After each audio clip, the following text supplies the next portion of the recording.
মা, আমি তো একটা বিষয় কোনোভাবেই বুঝতে পারছি না। আমরা দুজনে এই বাড়ির বউ, আমাদের দু জায়ে না হয় আগে পরে করে বিয়ে হয়েছে, তারপরে দুজন একসাথে প্রেগনেন্ট হলাম, কিন্তু তাই বলে এই বয়সে এসে আপনিও আমাদের সাথে প্রেগনেন্ট হলেন, এটা কেমন কথা বলুন তো? আপনার লজ্জা করে না? কেন এই কাজটা আপনি করেছেন বলুন তো? ভাবি, আপনি আসলে বুঝতেছেন না, আমাদের দুইজনেরটা দেখে মার আসলে হিংসা হচ্ছিল। মা চাচ্ছিল না যে এই পুরো সংসারের দায়িত্ব আমাদের দুই বউয়ের উপরে আসুক, এর জন্যই তো মা এই বয়সে এসেও আরেকটা বাচ্চা নিয়ে নিল। মার আসলে লজ্জা শরম বলতে কিচ্ছু নেই। আচ্ছা মা বলি, আমাদের দুইজনের কথা তো আপনার একবারও চিন্তা করা উচিত ছিল, তাই না?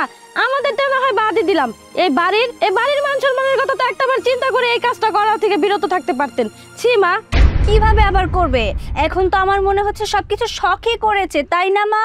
আমরা দুজন মা হব এটা দেখে আপনারা তর্স হয়েছিল না, আপনারা মা হতে ইচ্ছা করছিল। এই বাড়িতে আরেকটা অংশীদার আনার ইচ্ছা আপনার, তাই না? আপনার দুই ছেলে যে এই সম্পত্তির ভাগ নিবে, তাই আরেকটা সন্তান এই সংসারে এনে ভাগাভাগি করার চেষ্টা করছেন সম্পত্তি, তাই না? আমাকে বোঝাচ্ছেন আপনি? অথই, কি হয়েছে? কি হয়নি সেটা বলো তো? এই যে তোমার মা এই বয়সে এসে যা কাণ্ড জ্ঞান করে বেড়াচ্ছে, এসব মুখে আনতেও না আমার লজ্জা করে। এই যে আমরা দুই যা, আমাদের 8 পিচ করে বিয়ে হয়েছে এবং একই সময় আমরা দুজন প্রেগনেন্ট হয়েছি, আর সেসব দেখে না তোমার মায়ের তর্স হয়নি। তোমার মা ভেবেছে এই বাড়িতে যদি আমাদের পুত্র সন্তান হয় তাহলে তোরা সম্পত্তির ভাগ পেয়ে যাবে, অংশীদার হয়ে যাবে। আর সেটা তোমার মা সহ্য করতে না পেরে এই বয়সে এসে উনি একটা বাচ্চা নিয়েছে যাতে ওনার আরেকটা সন্তান হয় আর এই সম্পত্তির অংশীদার সেই সন্তান হয়। এগুলো করা কি তোমার মায়ের ঠিক হচ্ছে? মা, তোমার কি আক্কেল জ্ঞান হবে না? ছি মা, ছি। এখন তোমার দাদি হওয়ার সময়, আর তুমি কিনা মা হতে যাচ্ছ? ভাইয়া চুপ কর, তুই কি উল্টাপাল্টা কথা বলতেছিস? তুই জানিস না মা যে অসুস্থ? হ্যাঁ আফসানা, চুপ, একদম চুপ।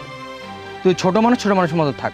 মা, তুমি এই কাজটা কিভাবে করতে পারলে বলো তো? তোমার মাথায় কোনো কাণ্ডজ্ঞান বলতে কিচ্ছু নাই। আচ্ছা, আমরা যে সমাজে চলাফেরা করি, আমাদের কথাটা তুমি একটাবার ভাবো নাই? আমি আর ভাইয়া যদি রাস্তায় বের হই, মানুষজন আমাদের দেখে কি বলবে? হ্যাঁ শোনো, কিছুদিন পর তোমার পুত্র পুত্রাই গর্ভবতী, তাদেরই বাচ্চা কাচ্চা হবে। এখন এই মুহূর্তে তোমার বাচ্চা নেওয়ার খুব শখ হলো? হ্যাঁ, ছি ছি বলে কোনো লাভ নেই। তোমার মার কোনো লাজ লজ্জা নেই। যদি থাকতো না তাহলে এই বয়সে বাচ্চা কাচ্চা নিতে পারতো না। তোমার মায়ের শখ জেগেছে, সে এই বয়সে এসে মা হবে, তাই না মা? মা, তোমার বড় বড় দুটো ছেলে আছে, ঘরে দুটো ছেলের বউ আছে, এত বড় একটা মেয়ে আছে, এই বয়সে মা হওয়া শখ জাগলো তোমার? সূর্য,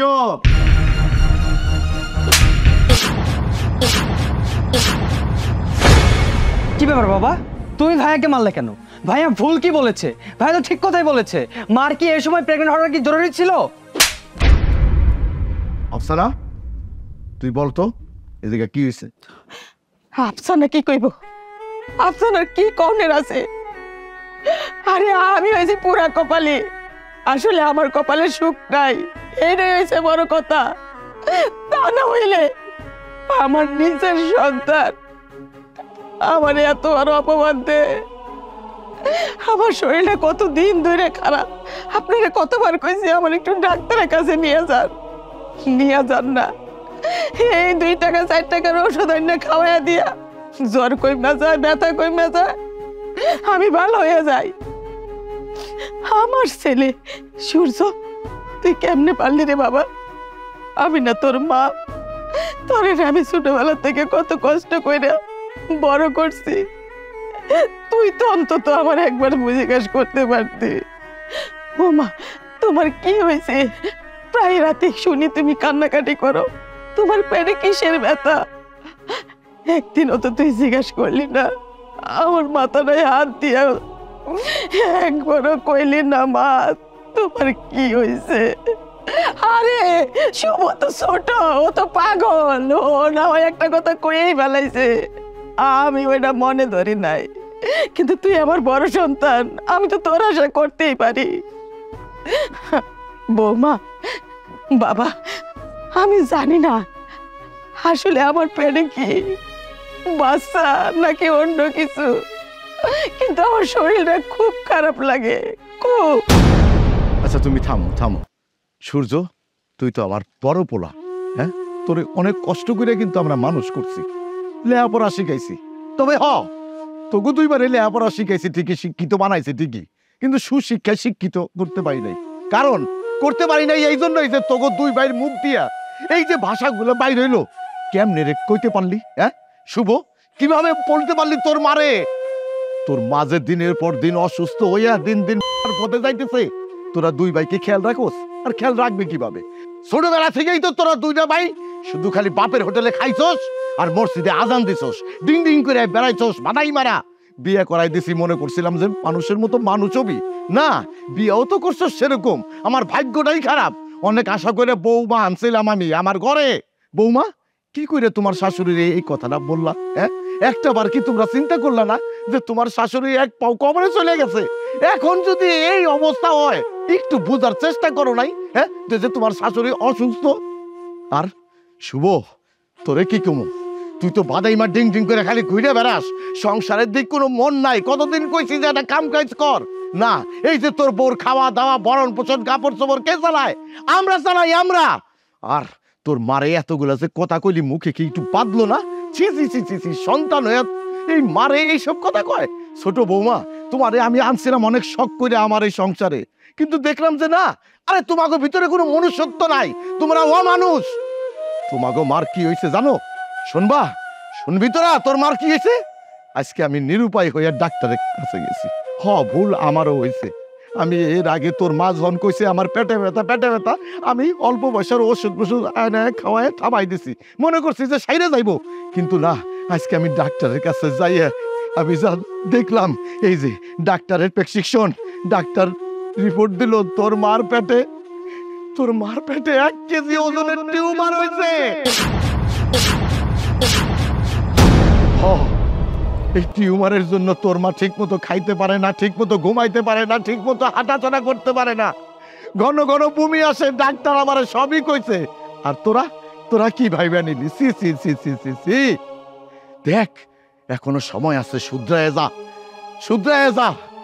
শোন, অত কথার দরকার নাই, তাড়াতাড়ি তোর মারে হাসপাতালে ভর্তি করতে হইব। 1 সপ্তাহের মধ্যে যদি তোর মারে টিউমার অপারেশন না করি, তাহলে তোর মা মরে যাইব।